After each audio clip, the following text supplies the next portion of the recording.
Hi, everyone. This is Sandy Alt reporting from the wild, and this is the audio podcast companion to my blog on Substack. This is episode 22, Running into the Sun.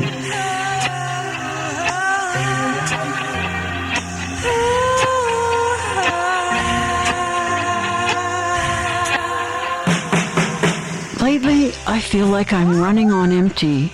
I've been running into the sun for a long time.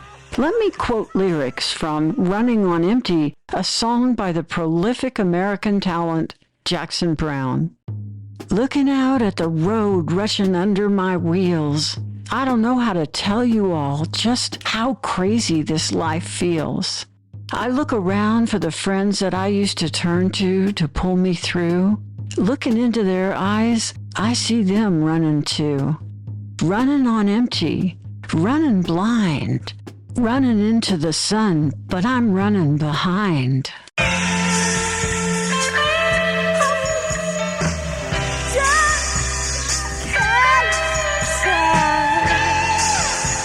I have a strong personal connection to this song from younger days when I performed with and opened for big-name bands like Browne's, when I, too, experienced the weariness and loneliness of touring for months on end, which this song laments.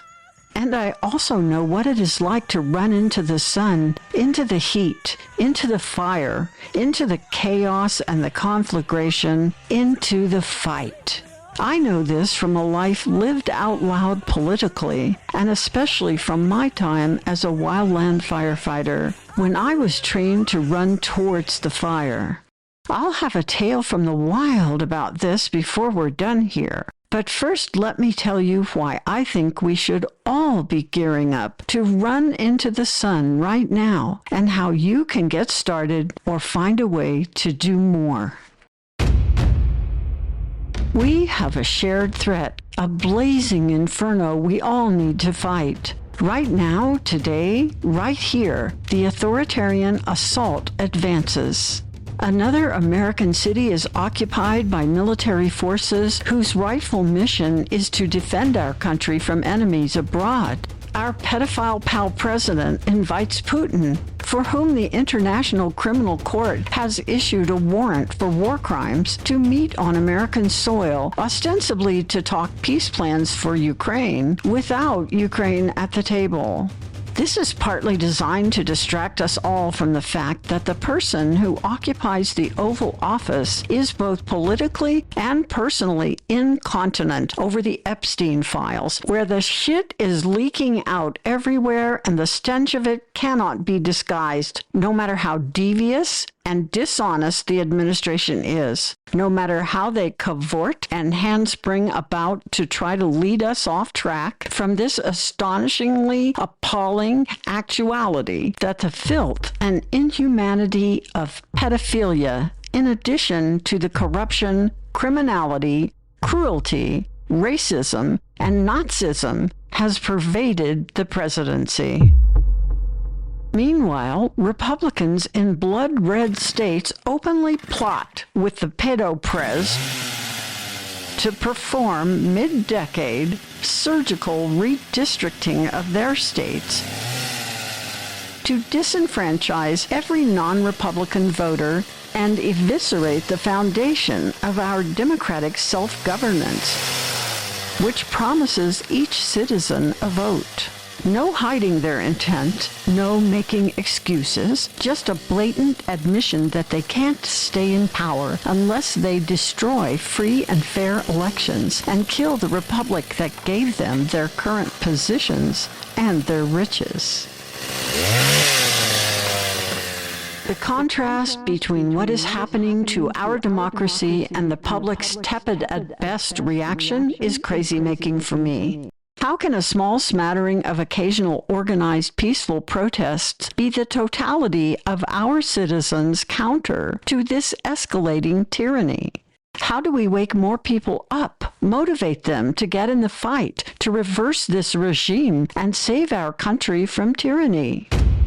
This is beyond a five-alarm fire. This is us loitering in the path of complete obliteration as a country.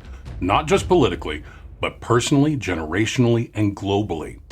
We can't just put on sunscreen and graze in the blast zone hoping not to get burned.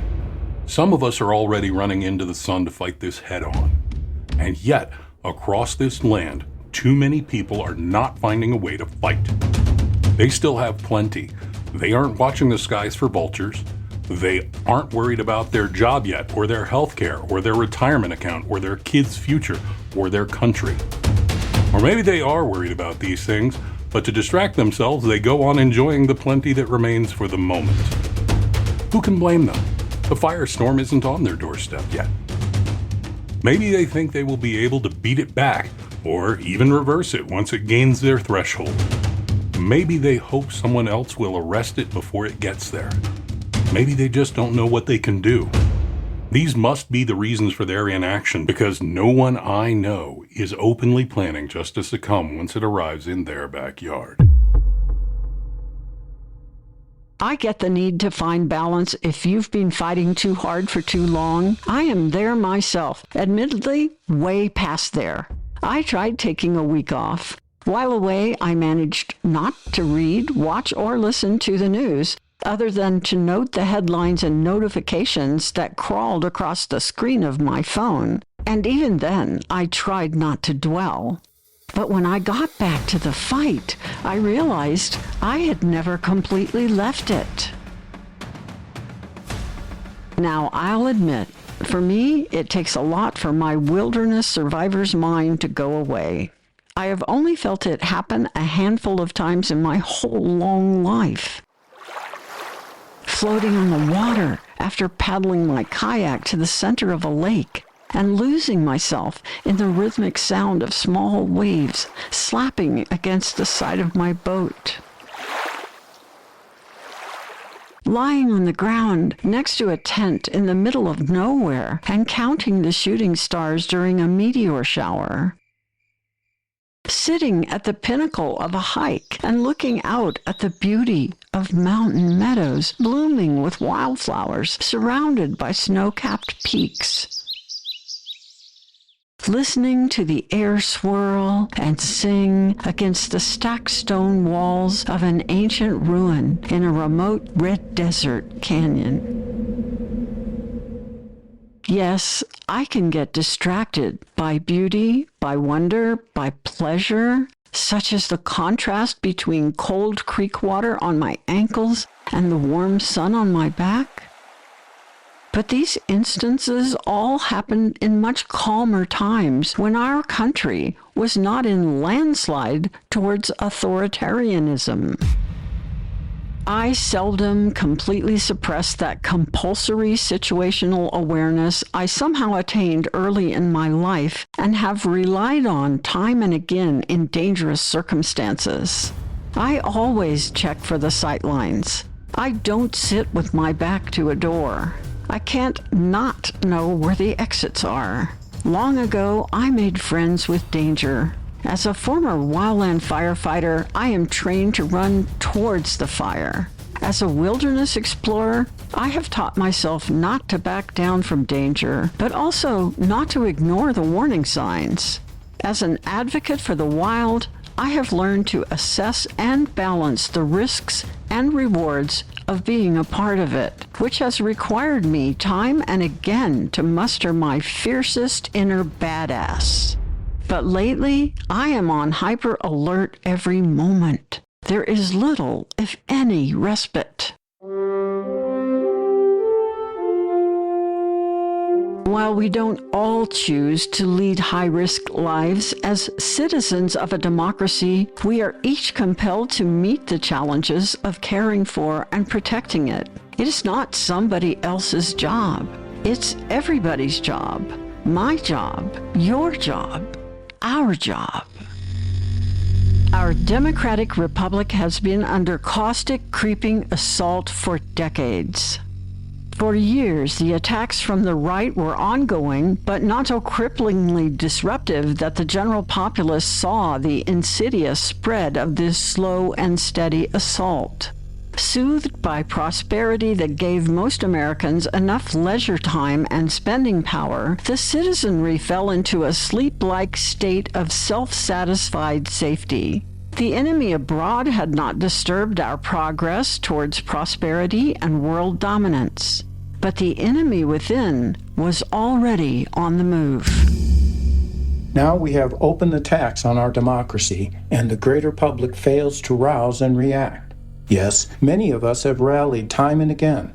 The Women's March, the George Floyd protests, and others. Indivisible formed and grew during Trump's first term in the White House and still soldiers on.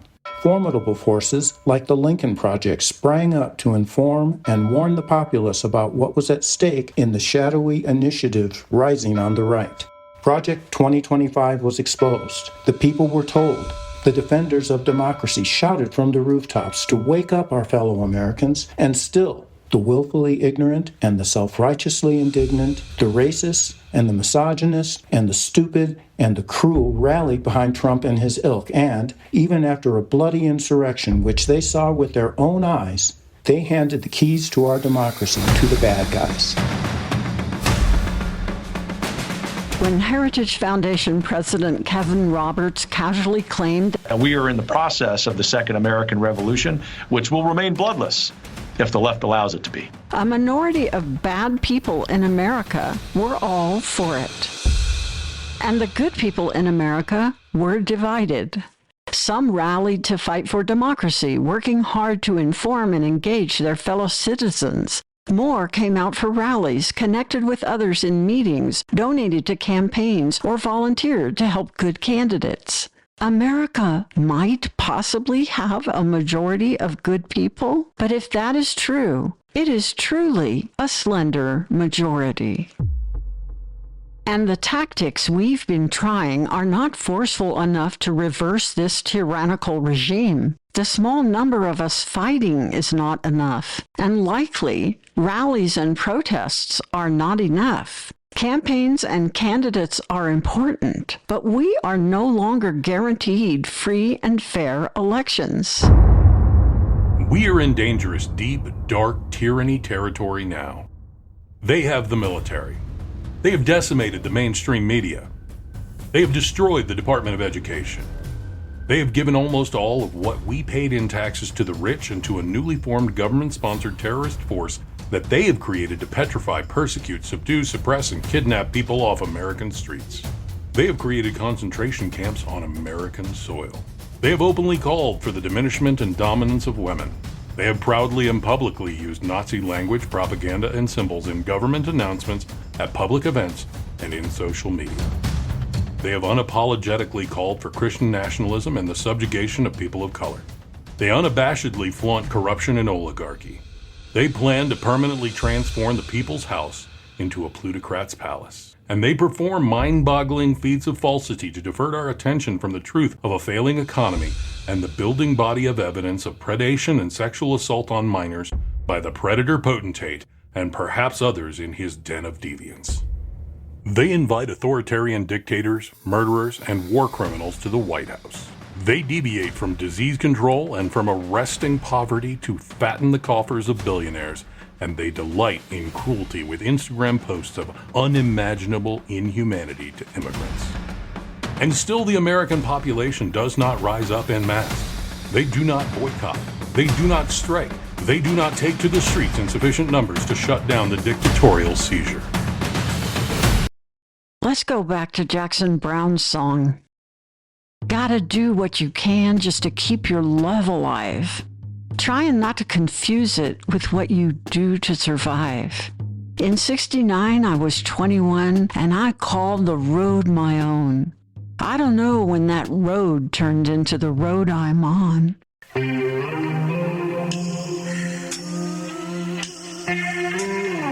I don't know when my road of occasional political activism, protests against the Vietnam War, rallies for the ERA, helping good candidates get elected to office, turned into the road I'm on now either.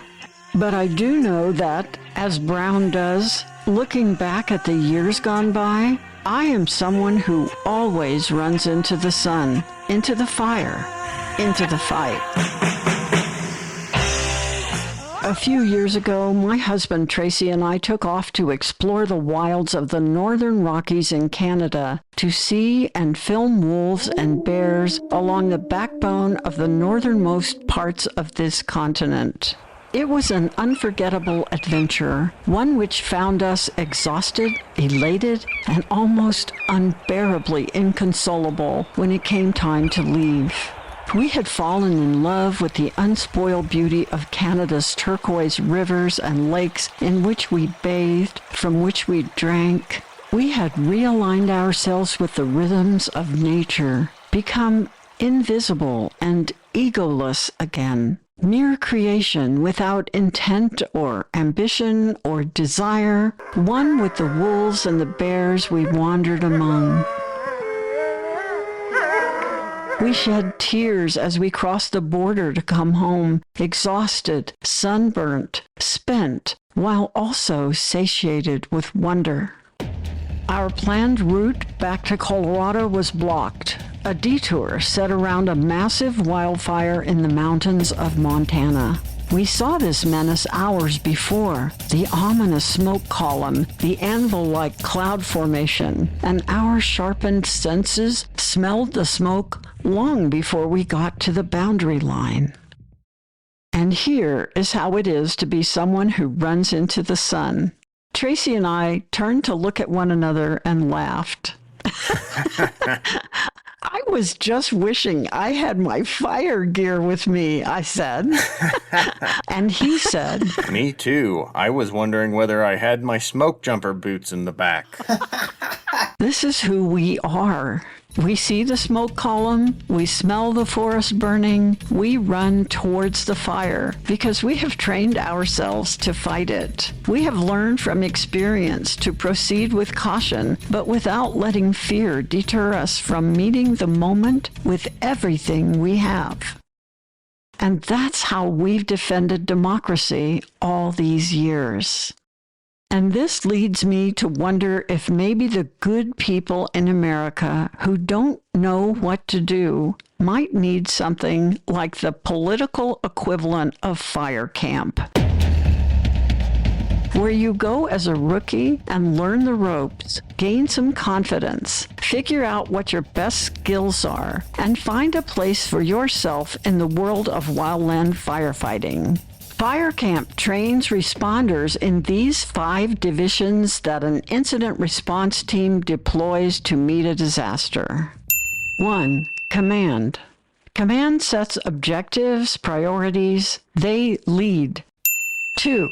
Operations. This is the division that carries out the tactical objectives. 3. Planning. These are the folks who develop strategies, tactics, gather intel, manage resources.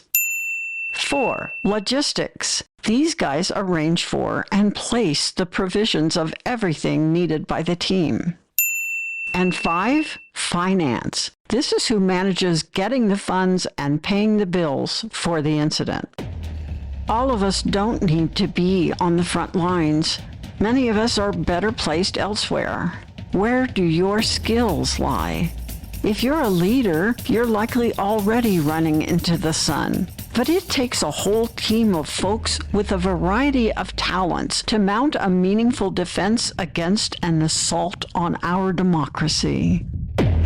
Some organizations are already doing inform and involve versions of this, but it might be much more effective in the face of this steamrolling authoritarian takeover to create initiatives with more of a disaster response mobilization format. Look for the activists in your community and ask about how you can get involved or more involved. We don't have much time if we have time at all. We can't let up for a moment. But if you've been waiting or if you've been thinking you need to do more, maybe you could get together with others in your home community and learn and plan how to fight the tyranny that is coming for us all. It's going to take so much more than what we've been doing up to now, and it's going to take all of us.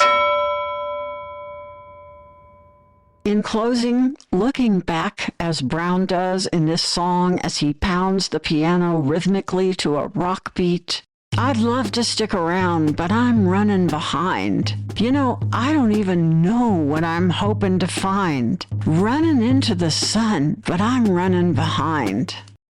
I can see that I've been running into the sun for a long, long time. If I can do it, you can do it. You already know what you're good at. Do that. Join me.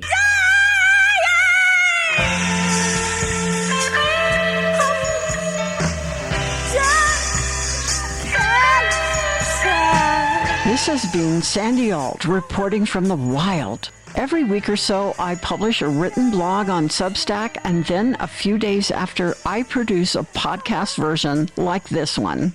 You can read and subscribe to the companion blog to this podcast on Substack at sandyalt.substack.com. I hope you'll subscribe and share it with your friends.